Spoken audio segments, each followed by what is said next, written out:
Georges Min nasce a Gand nel 1866 ed è una delle figure più intense e introverse del simbolismo europeo. Illustratore, disegnatore e soprattutto scultore, fa della sottrazione e del silenzio il cuore della propria poetica. Nel 1885 abbandona gli studi di architettura per dedicarsi completamente alla scultura. È una decisione radicale che segna l'inizio di una ricerca personale, lontana dalle mode e dalle accademie.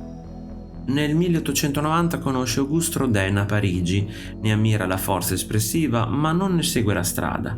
Min sceglie una via opposta, fatta di introspezione, immobilità e concentrazione spirituale.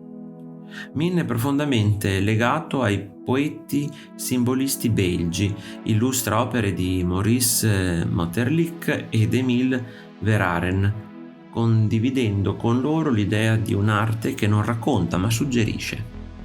Dal 1895 a Bruxelles nasce il motivo che lo renderà celebre, il giovane inginocchiato, figura fragile, ripiegata su se stessa, simbolo di sofferenza interiore, preghiera muta e solitudine esistenziale.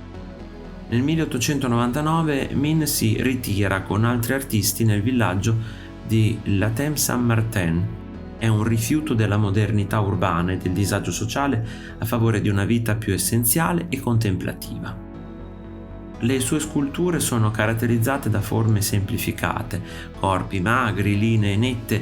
Questa scelta gli attira critiche feroci, viene accusato di primitivismo e goffaggine, ma è proprio qui che risiede la sua forza.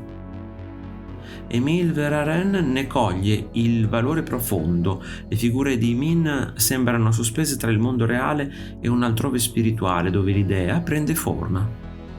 Nel 1900 realizza a Gand la celebre Fontana degli Inginocchiati, 5 figure identiche disposte intorno a una vasca. Qui la scultura diventa architettura, ritmo, meditazione collettiva. Dopo la Prima Guerra Mondiale, Min torna alla scultura con forme più morbide, senza perdere la sua tensione interiore. La sua opera influenzerà profondamente l'espressionismo e la scultura del Novecento.